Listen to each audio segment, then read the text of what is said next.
레위기 6장 8절에서 13절 말씀을 제가 대신해서 봉독해 드리도록 하겠습니다.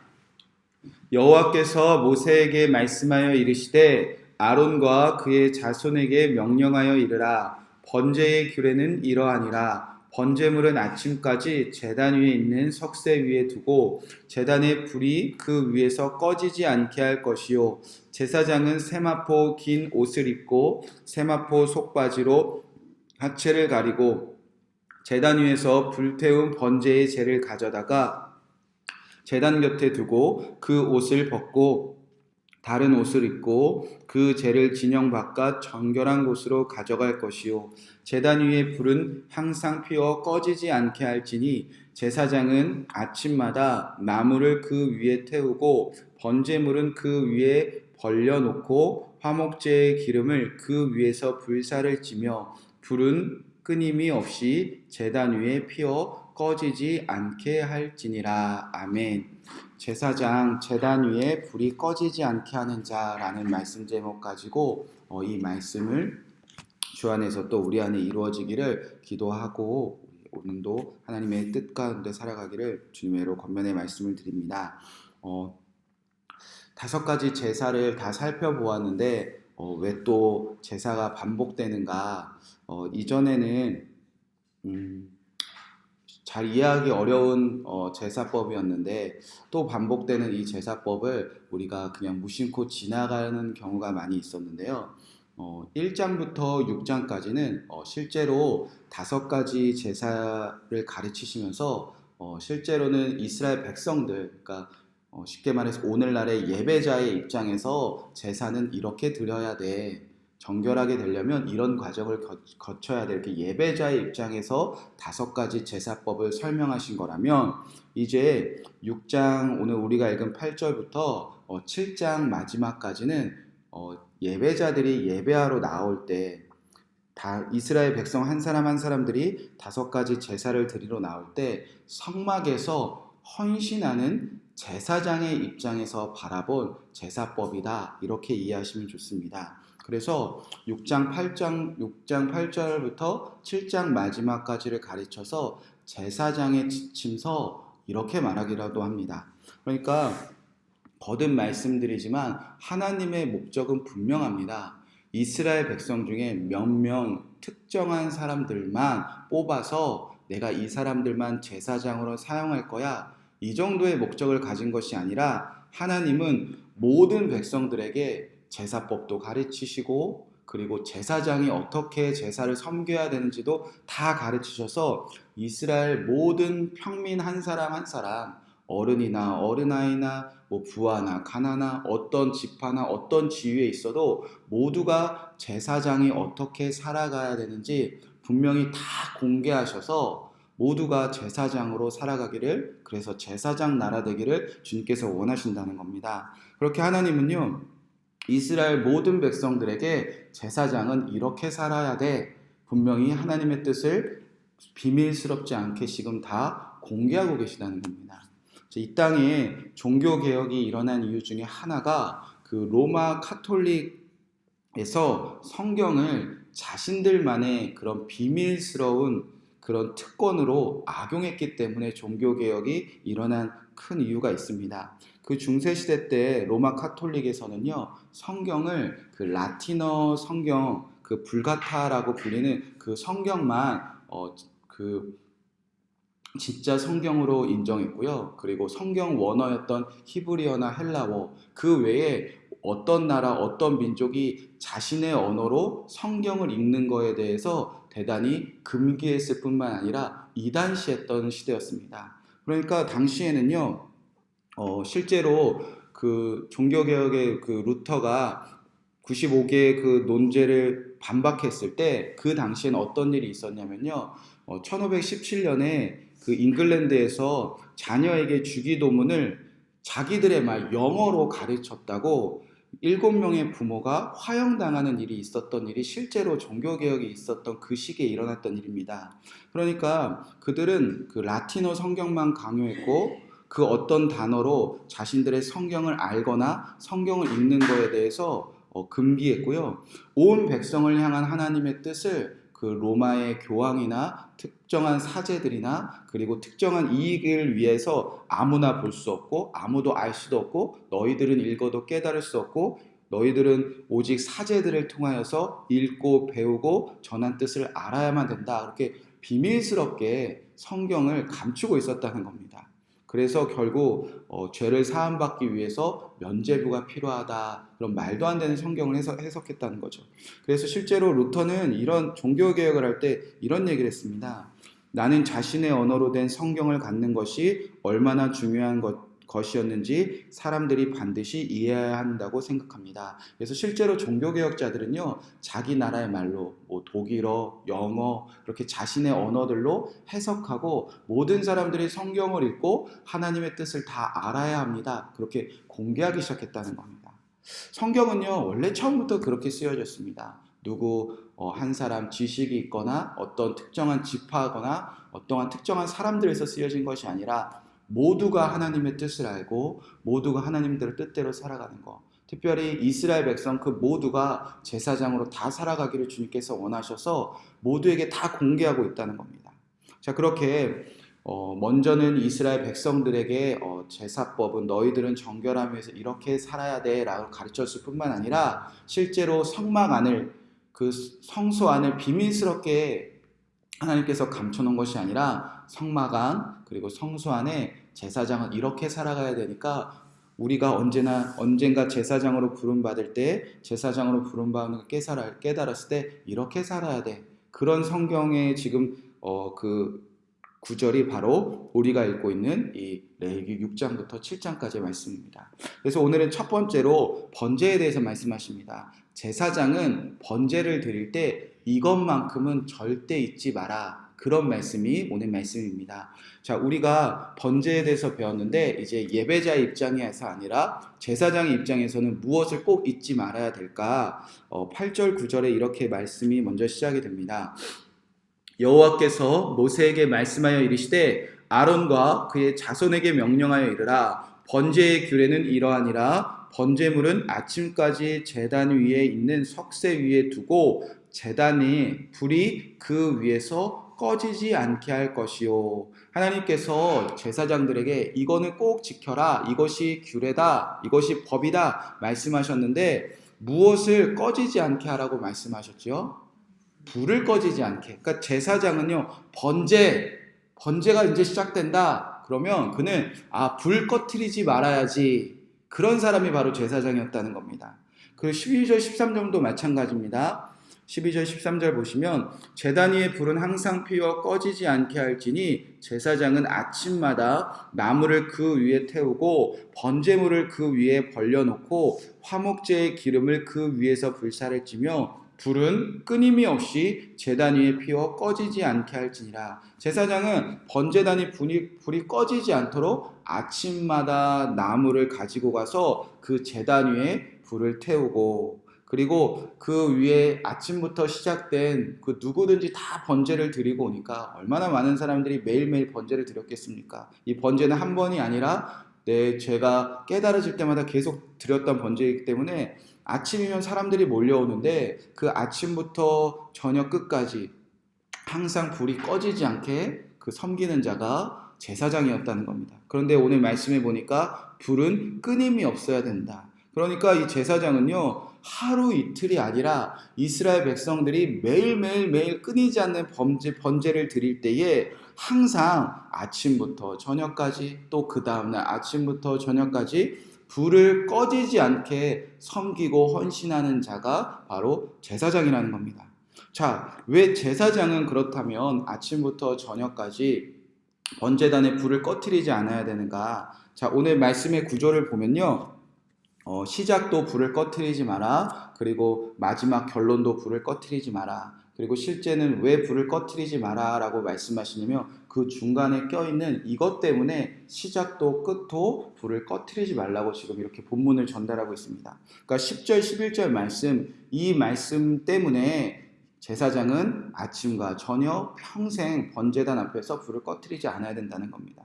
자, 무엇 때문에 불을 꺼트리지 말아야 될까? 10절, 11절 말씀에 이렇게 기록되어져 있습니다.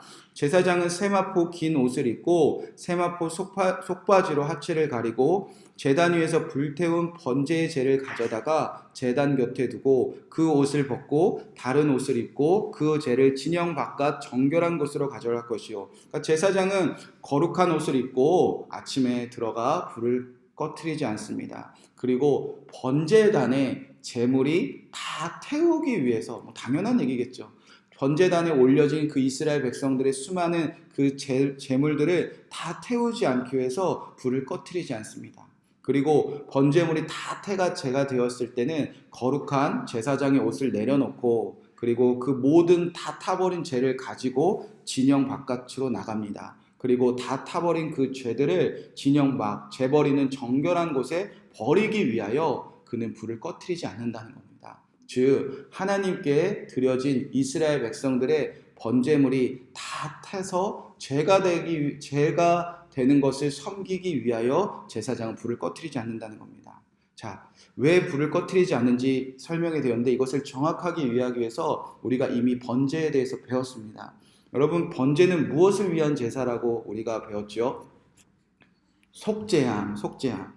첫 번째로는요, 번제는 속죄함을 위해서 드리는 제사입니다. 그리고 이 속죄함이 끝나면 이제 한 가지 더 이스라엘 백성들이 삶이 변하는데 헌신입니다. 그러니까 첫 번째는 속죄함을 받기 위해서, 두 번째는 죄를 용서하는 받은 자가 헌신하기 위해서. 그 과정이 이 번제물에게 담겨져 있다고 안수를 하지 않았습니까? 그러니까 번제를 위한 제물이 이 번제단에 끌려와서 완전한 죽음으로 처리되는 그 속죄함의 과정을 거치고 그 나머지 그 살과 피와 기름은 다 태워서 여호와께 향기로운 냄새가 되듯이 그의 삶을 이제 하나님께 헌신하는 삶으로 이끄는 것이 바로 속죄였습니다.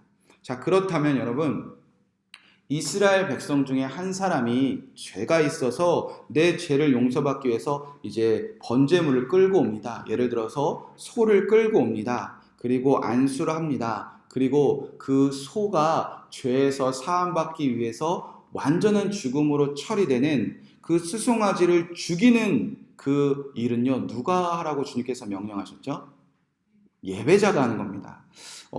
레위기 1장에 보면요, 여호와께서 회막에서 모세를 부르시고 그에게 말씀하여 이르시되 이스라엘 자손에게 말하여 이르라 누구든지 여호와께 예물을 드리려거든 가축 중에 소나 양으로 예물을 드릴지니라. 그리고 나서 쭉 읽어보면 그는 번제물 머리에 안수할지니 예배자가 안수하고요, 그를 위하여 기쁘게 받으심이 되어 그를 위하여 속죄가 될 것이라. 그는 여호와 앞에서 그 수송아지를 잡을 것이라. 그러니까 죄인이었던 내가 이 수송아지처럼 완전한 죄에서 죽음으로 처리되는 일은요, 예배자의 몫이었다는 겁니다. 그러니까 속죄함은요, 하나님과 예배자 그 둘 사이에서 일어나는 일이지 그 일에 지금 부름받은 제사장들은 개입할 수가 없었다는 겁니다. 자, 그러면 제사장은 그 위에 어떤 일을 하는가? 제사장이 할 일은요, 그 죽음으로 처리된 그 죄에서 용서받은 그 사람의 재물이, 그의 몸이, 그의 생명이 하나님께서 다 태워질 때까지 그 삶이 하나님께서 여호와께 향기로운 냄새가 될 수 있도록 그가 전부를 다 태우는 헌신을 하는 삶을 살 때까지 그 옆에서 불을 붙이는 일을 하는 사람이 바로 제사장이었다는 겁니다. 제사장은 무엇을 하라고 돕는 사람이죠? 헌신하는 삶을 돕는 사람이 제사장의 역할이라는 겁니다. 불을 꺼트리지 않는. 제사장이 필요는 한 이유는 그거였다는 겁니다. 죄에서 용서받은 한 사람이 있습니다. 얼마나 감격적인 은혜입니까? 우리가 예수님 믿고 나 같은 죄인이 용서받았을 때 우리가 얼마나 감격했습니까? 그때 우리가 성도로 부름받고 집사님, 권사님, 장로님, 목사, 사모, 선교사님으로 우리가 죄 용서받은 것에 너무나 감격하여 우리가 하나님께 헌신하겠다고 나옵니다. 그런데 시간이 조금 지나면 우리의 삶이 다 태워지기는커녕 차갑게 식어버리거나 그냥 조금 타다 말거나 조금 헌신하다 말거나 그렇게 우리가 멈춰버린 경우가 얼마나 주변에 많이 있습니까? 그런데 그 한 사람이 속죄함 받은 한 영혼이 죄에서 사함 받아서 하나님께 헌신하겠습니다 라고 결단한 그 한 영혼이 그 모든 삶을 다 하나님께 헌신할 때까지 아침부터 저녁까지 그 옆에서 그의 삶이 헌신되도록 불을 붙이는 역할을 하는 사람이 누구냐? 제사장입니다. 그러니까 제사장이 없으면요, 죄에서 속죄받은 이스라엘 사람들은요, 헌신으로 나아갈 수가 없다는 겁니다. 그래서 제사장은 불을 붙인다는 겁니다. 제사장이 불을 꺼트리지 않을 때 이스라엘 백성들이 헌신할 수 있다는 겁니다. 여기서 덜어는 불을 꺼트리지 않는 게 뭐 제사장이 기도하는 것이다, 제사장이 뭐 성령 충만한 것이다, 물론 틀린 얘기는 아닙니다. 그런데 우리가 제가 여기서 뭐 24시간 기도 계속 한다고, 제가 여기서 성령 충만한다고 모든 사람들이 다 하나님께 헌신하는 것은 아니지 않습니까? 제사장이 불을 꺼트리지 않을 때 왜 죄에서 용서받은 한 사람이 하나님께 헌신하는 삶으로 살아갈 수 있을까? 예배자가요, 제사장의 삶을 지금 보고 있기 때문입니다. 지금 예배자가 죄에서 용서받아서 나에게 하나님께 헌신해야지 그렇게 그 몸을 태우고 있는데, 그 앞에 지금 누가 있냐면요, 아침부터 저녁까지 평생 그가 제사장으로 세움받은 그날부터 그 생명을 다할 때까지 그 예배자 앞에서 아침부터 저녁까지 하나님의 성전 앞에서 매일매일 헌신되는 그 제사장의 삶을요, 예배자가 지금 눈뜨고 보고 있다는 겁니다. 나는 그만 타고 싶은데, 나는 멈춰버리고 싶은데, 내 마음을 식어버렸는데, 내 앞에서 제사장은요, 나를 위하여, 하나님을 위하여 쉬지 않고 아침마다 저녁마다 옷을 입고 벗고 죄를 버리고 또 나무를 해다 지고 또 태우고 또 태우고 또 태우고 불을 꺼트리지 않는 그 제사장의 삶을요, 예배자가 보기 때문에 그가 헌신이 무엇인지 배운다는 겁니다. 헌신은 말로 가르칠 수 없지 않습니까? 그런데 제사장이 예배자 앞에서 아침부터 저녁까지 평생 불을 꺼트리지 않는 삶을 보고요, 예배자가 이게 헌신이구나, 죄에서 용서받은 사람은 저렇게 사는 거구나, 그가 보면서 경험하면서 배운다는 겁니다. 제가 처음 부임했던 교회가 원학교회입니다. 저 전에 계셨던 목사님의 성함이 김동원 목사님이신데요, 그 목사님이 원학교에 오셨을 때는 성도님 딱 한 명 남으셨습니다.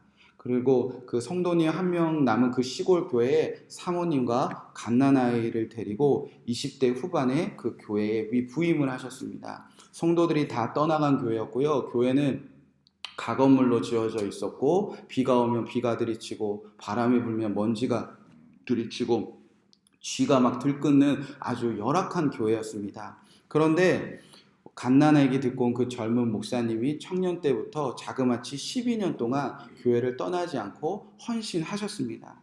목사님과 사모님이라고 왜 다른 교회로 갈 기회가 없었겠습니까? 그분도 학교를 나왔고 아는 분들이 있고 전도사 생활을 했고 그리고 인턴 전도사 생활했으니까 얼마든지 부목사로 얼마든지 다른 교회로 갈 기회가 있었는데, 그 한 명의 할머니 예배자가 있었기 때문에 자그마치 12년 동안 그 교회에서 아침이건 저녁이건 예배하는 일을 쉬지 않았습니다. 그렇게 기도의 자를 지키고 예배의 자를 지키고 매일매일 마을의 어르신들을 섬기고 시작하자 한 해 한 해 교회를 떠나갔던 할머니 할아버지 돌아오시고, 또 전도가 되어서 성도 한 분 한 분이 그 작은 시골 마을에서 모이기 시작했습니다. 제법 성도들이 모였습니다. 할머니 할아버지지만 다들 제주도 있고 또 은사도 있으셔서 그 가건물이었던 교회를 이제 이으고 붙여서 멀쩡한 이런 벽돌 건물은 아니지만 교회가 어느새 예배를 잘 드리게 되었고, 교회 식당이 생기고 이제 교회가 예배를 드릴 수 있고 함께 식사를 나눌 수 있는 그런 공간이 되었습니다. 그리고 이제 쓰러져 가던 종탑을 그 마을 한가운데 십자가 종탑을 높이 세우게 되었습니다.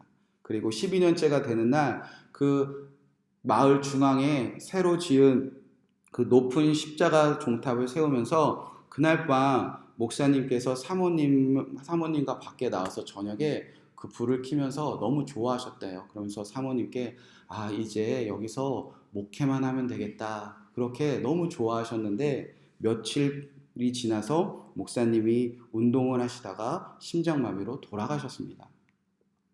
제가 그 교회로 이제 인턴 전도사를 하다가 담임 목사로 부임을 하게 된 건데, 마음에 얼마나 두려움이 있겠습니까? 감리사님을 만났는데 마을에 이제 소문을 가르쳐 주셨어요. 그러니까 마을 분들이 지금 할머니 할아버지는 이렇게 오래 건강하게 사는 게 그분들의 소원 아닙니까? 그런데 그렇게 자기한테 할머니 건강하세요, 할아버지 건강하세요, 그렇게 마을에 관에 찾아오던 목사님이 제일 먼저 죽으니까 이제 수근수근거리기 시작했다는 거예요. 아유, 하나님 믿고 복 받아서 오래 산다더니 아무 소용없네. 우리 마을에서 저 젊은 목사가 제일 먼저 죽었네.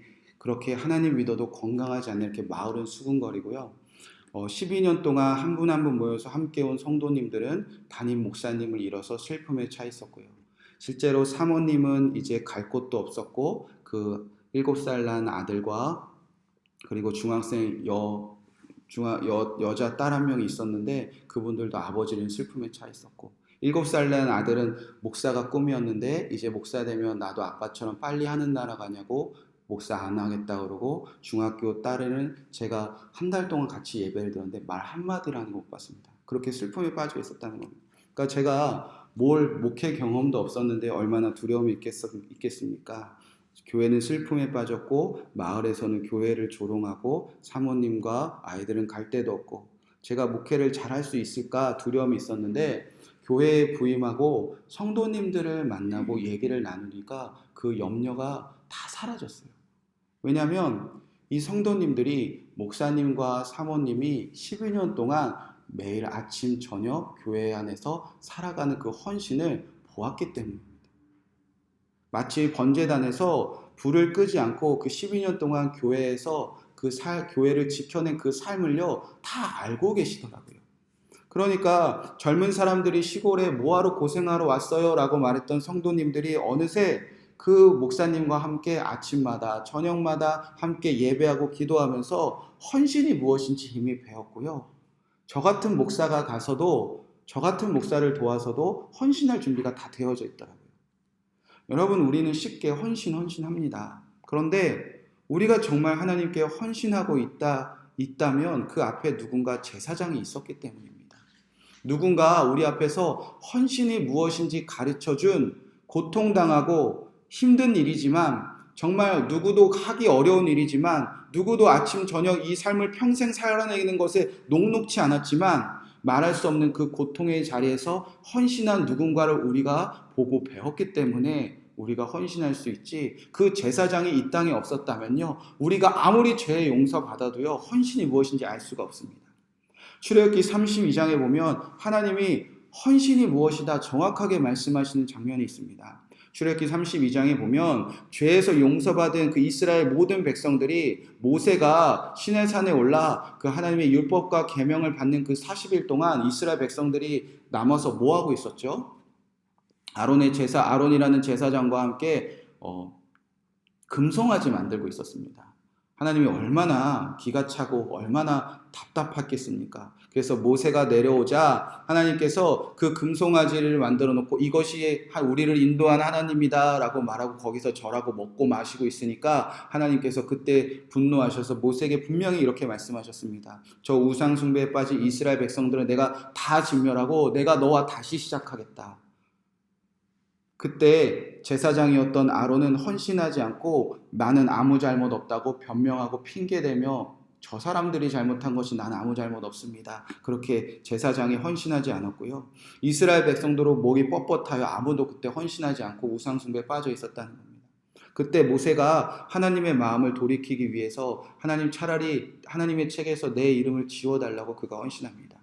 그러자 하나님이 모세를 통해서 이스라엘 백성들 가운데 이제 죄를 끊어내고 하나님의 말씀대로 살아가는 헌신하는 그 백성들을 만들어내기 위해서 그때 하나님께서 이렇게 선포하십니다.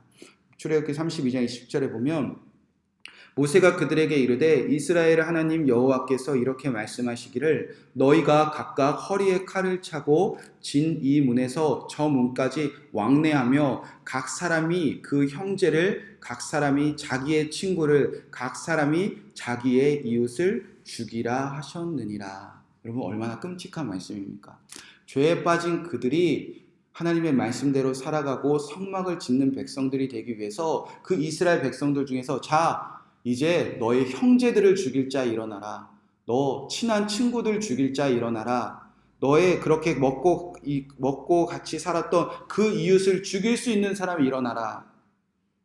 여러분 그때 일어날 사람이 누가 있겠습니까? 그런데 그때 28절에 보면 레위 자손이 모세의 말대로 행했다 이렇게 기록되어져 있습니다. 아무도 일어나지 않는데 레위 자손이 일어나서 이 날의 백성 중에 3,000명가량을 죽였다 이렇게 기록되어져 있습니다. 내 친구, 내 이웃, 내가 알던 사람을 죄에서 끊어내고 우리가 하나님의 말씀대로 헌신하는 삶을 살 수 있다면 제가 그 일을 하겠습니다. 일어난 사람들이 있었다는 겁니다. 여러분, 우리는 이 일을 끔찍하게 바라보는데 이 피 묻히는 일, 이 더러운 일, 이 하기 싫은 일 왜 해야 돼? 라고 말하고 있는데 하나님은 그때 뭐라고 선포하셨습니까? 29절에 보니까 모세가 이르되 각 사람이 자기의 아들과 자기 형제를 쳤으니 오늘 여호와께 헌신하게 되었느니라. 그가 오늘 너희에게 복을 내리시니라. 주님은 그 모습을 바라보면서 헌신이다. 이거야말로 헌신이다. 그렇게 말씀하셨다는 겁니다.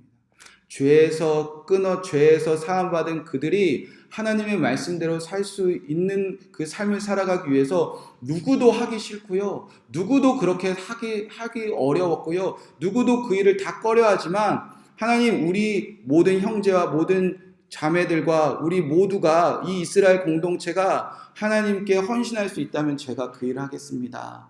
그런 레위인들이 일어났을 때 하나님께서 헌신이다, 복 주시겠다 말씀하셨고요. 그 헌신하는 사람들이 일어나니까 그때 이스라엘 사람들이 어떻게 변해버렸죠? 죄가 끊어지고 다시 십계명을 받아 이제 이스라엘 전체가 헌신하기 시작합니다. 이스라엘 전체가 성막을 짓는 헌신한 사람을 변해버렸다는 겁니다. 그렇게 헌신이 무엇인지 가르쳐주는 레위인들이 있었다는 겁니다. 다 듣지 않았습니까? 다 하라고 명령하지 않았는데 누구든지 일어나 죄를 끊어내고 죽이라. 아무도 하지 않았는데 헌신하는 그 레위인들, 제사장들이 일어나자 이스라엘 전체가 헌신하는 삶으로 변해버렸다는 겁니다. 사랑하는 성도 여러분, 우리 주변에 죄에서 용서함 받은 사람들이 얼마나 많이 있습니까? 교회에도 있고요, 전도만 나가봐도 있고요, 여러분의 이웃들, 그리고 다 예수님 안 믿는 줄 알았는데, 다 교회 안 다니는 줄 알았는데, 다 예수님 모르는 줄 알았는데, 다 예수님 믿고 죄에서 저 구원받았어요, 세례받았어요, 이런 사람들 정말 많이 있습니다. 나는 이미 십자가에서 죽었다고 고백하는 사람들 너무나 많이 있습니다. 그런데 예수님 믿는다고 말하고 예수님 앞에서 나는 십자가에서 같이 죽었다고, 나는 죄사함 받았다고 고백하는 사람들은 그렇게 많은데 왜 하나님께 헌신하는 사람들은 왜 이렇게 찾기가 어렵지요? 죄를 용서받고도 어느새 차갑게 식어버린 그의 삶을 전부 태우지 않는 그 사람들이 문제가 아니라 그 사람들 앞에서 헌신이 무엇입니다 보여주는 제사장들이 사라졌기 때문입니다. 아침부터 저녁까지 하나님의 성전 안에서, 하나님이 부르신 그 성막 안에서 매일매일 불을 꺼트리지 않고 헌신이 이거다, 너 죄 용서 받았다면 너 앞에서 불을 꺼트리지 않는 이 헌신의 삶이 무엇이다 보여주는 그 불을 꺼트리지 않는 제사장이 사라져서 문제지 죄 용서받은 사람들이 문제가 아니라는 겁니다. 우리는 식을 수밖에 없습니다. 우리는 차지차게 언제든지 식어버릴 수밖에 없습니다. 오늘 은혜 받았다고 할지라도 오늘 저 문을 나가는 순간 우리는 식어버릴 수밖에 없는 사람입니다. 그런데 우리 앞에 제사장이 있다면 아침부터 저녁까지 끊임없이 우리 앞에 삶으로 보여주는 제사장이 있다면 이스라엘 백성 한 사람 한 사람 다 태워 여호와께 헌신하는 삶으로 나아갈 수 있다는 겁니다. 삶으로 끊임없이 보여주는 제사장을 주님께서 찾고 계십니다. 여러분이 그런 한 사람 한 사람 되시기를 주님의 이름으로 간절히 축복의 말씀을 드립니다. 가정이 여러분의 성막이 되었고요, 교회가 여러분의 성막이 되었습니다. 여러분이 살아가는 그 모든 자리가 이제 성전이 되었습니다. 여러분의 몸이 성전이 되어서 예수님이 거하고 계시지 않습니까? 이제 헌신이 무엇인지, 아침부터 저녁까지 불을 꺼트리지 않는 헌신의 삶이 무엇인지 세워지는 한 사람이 있다면 이제 죄에서 구원받은 모든 사람들이 주님께 헌신하는 삶으로 나아갈 수 있게 되어지는 것입니다. 저와 여러분이 이 제사장처럼 한 사람이 죄에서 구원받아 하나님께 헌신하는 삶이 되어질 때까지 그 앞에서 헌신이 이것입니다, 그렇게 보여줄 수 있는 한 사람 되시기를 주님의 이름으로 간절히 축복의 말씀을 드립니다.